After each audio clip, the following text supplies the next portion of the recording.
On a seemingly quiet June morning in 2025, New York's financial district, the very symbol of America's global financial power, suddenly lost $2 billion before it could even react. No alarm bells, no leaked news on Bloomberg, just a closed-door meeting in Toronto where men in dark suits quietly signed a file labeled Ontario's sovereign bond and sent it off to investors in Europe and Asia, but pointedly not to Wall Street. The exit was silent. But in the world of finance, what unsettles people most is deliberate silence. No Goldman Sachs, no JP Morgan, no Morgan Stanley. Instead, it was Barclays and TD Securities that quietly took the lead. And suddenly, Wall Street realized they were no longer the chosen ones. Ontario, Canada's largest and wealthiest province, didn't quietly step away from the US banking system by accident. For over 2 decades, they'd issued tens of billions of US dollar-denominated bonds, regularly backed by Wall Street's biggest names. But this time, not a single one of them was invited, not because of technical reasons, but because of principle. Some say this was just another financial deal, but in truth, it was a statement. A statement written not in political slogans, but in capital flows. It didn't need to shout. It just needed an empty space where the Goldman Sachs logo used to be, now replaced by Barclays. Wall Street was stunned. The US Treasury stayed silent, and up north, Canadian officials held no press conferences. But anyone watching closely understood this wasn't coincidence. It was the beginning of something bigger, a financial current slowly pulling away from America's grip, right in its own backyard. And the most unsettling part wasn't what Canada did. It was that they did it without saying a word. In finance, a world where every number carries political weight, Ontario's refusal to let US 5 banks underwrite their bond wasn't just a change of partners. It was a calculated move, a precisely planned strike. One insider at Barclays told European media everything had been in motion since March, just weeks after Washington slapped tariffs on Canada's key exports. So now the question isn't, was this an act of defiance? But rather, will this defiance spread? Because if Ontario can independently issue $2 billion in bonds without a single US bank, then what about other provinces? Alberta, Quebec, British Columbia? Are they quietly preparing to follow suit? And if an entire G7 country begins rewriting the rules of debt issuance with its own hand, then maybe it's not just Wall Street's profits on the line, but America's very position at the center of the global financial system. This story began on what looked like a calm morning, but it didn't end there. Because after Ontario's $2 billion retreat, what Canada did next is what truly gave Washington pause. Sometimes a balance sheet isn't just an accounting tool, it's a ballot. And Canada, instead of raising its voice in protest, simply picked up that ballot and crossed America's name off the negotiation table. Ontario's move was nothing short of a warning written in capital flows.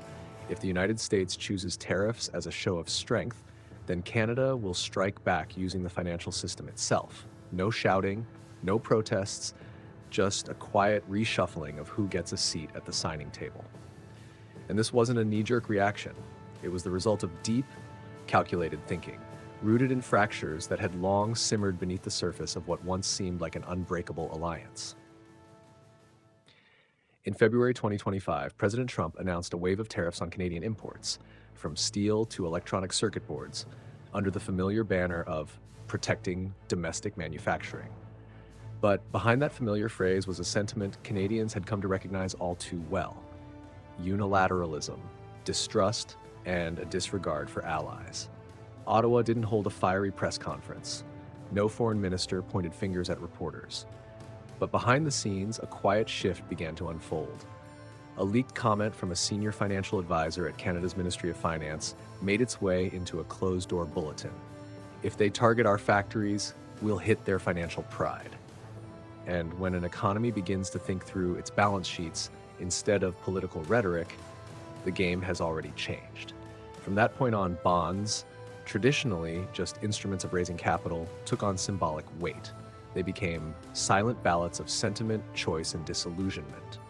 And when investors in Zurich, Paris, and Singapore rushed to buy Ontario's bonds without a single US bank as intermediary, something fundamental had shifted. Because at the end of the day, bonds are like ballots in an election. They tell you who you trust, who you want to lead, and who you're willing to walk alongside in the journey ahead. And this time, Canada cast a blank vote on Washington. It said nothing, yet the message rang out loud and clear through the numbers. But Ontario didn't stand alone. Just weeks later, Alberta, a province famed for its vast oil reserves, took a similar step. But Alberta's move went beyond politics. It was intertwined with oil prices, the global energy market, and a cold wind blowing in from Europe. Not a chill of weather, but of shifting financial currents, where every barrel of oil now needs not just a buyer, but financial freedom to reach its destination. If Ontario was the first bell toll signaling a financial rift between Canada and the US, then Alberta was the undercurrent pushing that relationship to the brink of reinvention. Not long after Ontario announced its bond issuance without Wall Street, Alberta, known as a province of energy wealth, pragmatism, and grit, chose a similar path, issuing $1.25 billion USD in bonds on the international market, with no trace whatsoever of American banks. This time, the financial hub wasn't New York, it was London and Frankfurt. Leading the deal were Barclays, TD Securities, and RBC Capital, names distinctly European and Canadian, as if to make a point. Alberta wasn't just drifting from American influence, it was actively seeking a new playing field, one where energy wasn't shackled by Twitter politics or the sudden whims of the White House. Alberta's financial leadership called it energy insurance for the future. They understood that if Washington could shut down a pipeline with a single tweet, then Alberta could open a new financial path, one that sent its oil to Tokyo, Brussels, or even Jakarta without ever needing US approval. The impact spread faster than expected. CDS contracts, credit default swaps, for Alberta's bonds began trading in Frankfurt. European analysts stopped relying on US-based credit ratings. They built their own systems that, with pricing models tied closely to European fiscal frameworks. A seemingly minor move, but one that began quietly eroding the Federal Reserve's influence over how the world assessed Canada's financial risk. These moves revealed something clear. Alberta's money was now being rewritten in the language of oil, with punctuation stamped in Brussels and Frankfurt. And when an economy like Alberta starts choosing European financial institutions over American ones, this isn't just a provincial shift, it's a wake-up call for the entire North American financial order. But perhaps the most striking part is how Canada carried it out. No hostile statements, no declarations of separation, no confrontational press releases.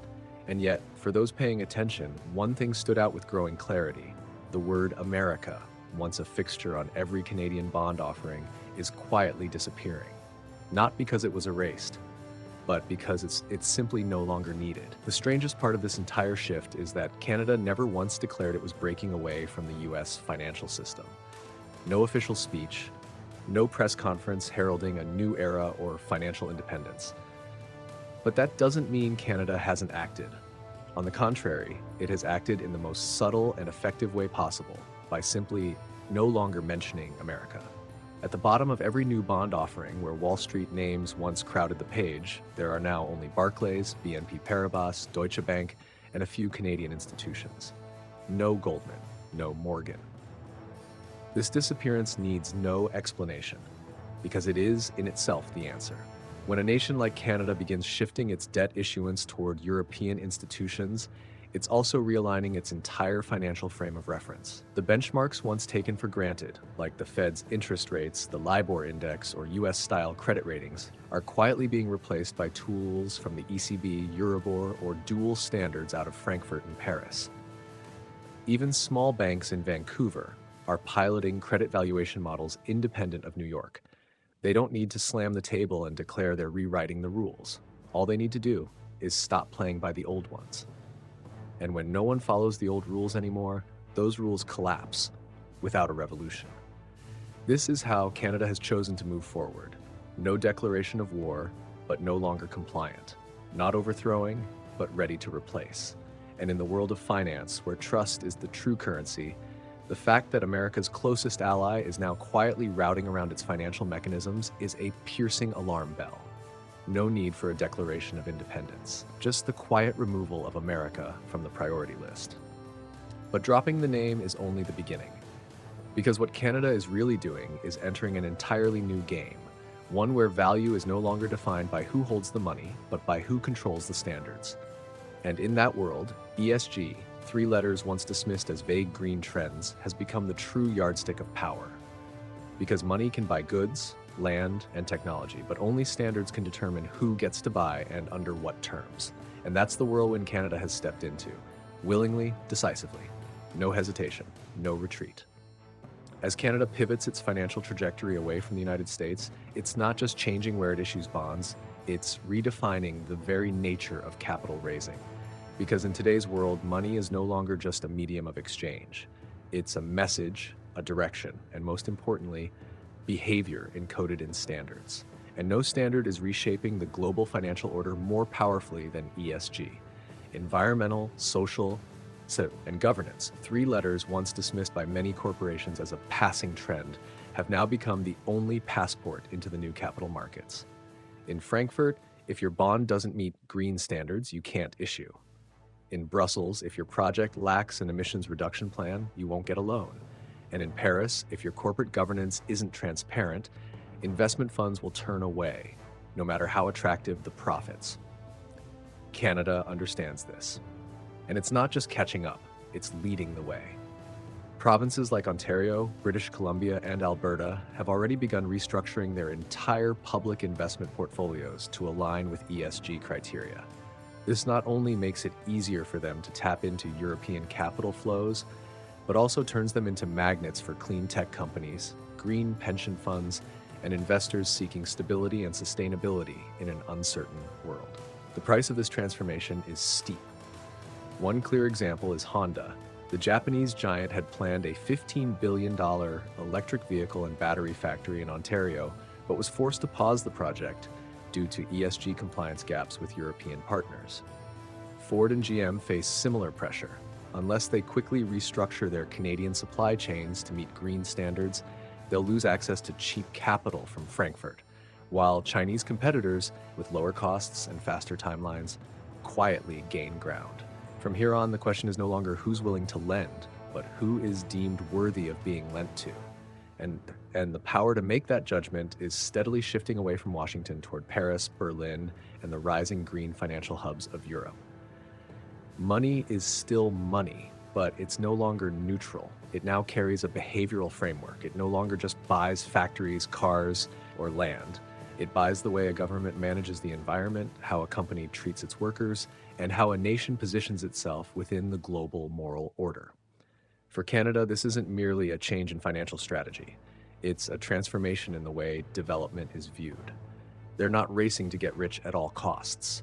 They're stepping into a bigger game, one that demands not just financial strength, but ethical conviction. And as ESG becomes the dominant standard governing global capital, the United States, no matter how much money it commands, can no longer lead if it refuses to play by the rules its own allies now live by. This is where the gap begins to show between America and its allies, not because they've turned their backs, but because they no longer need the US to move forward. And that is why, in a post-Trump world where power no longer comes from handshakes, but from standards and trust, America's closest partners are quietly stepping out of its orbit in search of a new map of power, one that doesn't necessarily have Washington at the center. In April 2025, at the Canada Growth Summit, Ontario Premier Doug Ford stepped onto the podium with a calm expression. His words were quiet, no fanfare, no fiery rhetoric, but they left the entire room in stunned silence. We're no longer playing by Mr. Trump's rules. It wasn't a fleeting political jab, it was a confirmation, a quiet marker of a new era forming, where America's allies are beginning to redraw the line between respect and dependence. Within just 10 days of that speech, Ontario's 10-year bonds saw a slight dip in price, an event that might appear negative at first glance. But financial experts knew better. This wasn't about fears over Canada's economy. It was the market reassessing risk, not Canada's, but America's. Because if even one of Washington's most loyal partners starts issuing bonds without going through Wall Street, who's to say other nations won't follow? Washington is no longer the sole source of capital, nor is it the only one writing the rules. Brussels moved quickly to fill the void. A new €3 billion funding program was launched to support Canada's battery value chain. The European Investment Bank raised its credit ceiling to historic highs. Meanwhile, pension funds from Norway, Switzerland, and the Netherlands rushed to buy green bonds issued by Canadian provinces, placing their trust in a future no longer tied to the decisions of a single individual in the White House. But the US isn't just losing financial leverage. It's being challenged in what was once a domain of strategic dominance, the extraction and control of critical tech resources. China, despite heavy scrutiny, has quietly acquired stakes in Canadian lithium, cobalt, and rare earth mines through multi-layered investment funds. They don't need to be publicly visible. They only need to ensure that if America walks away, they will remain.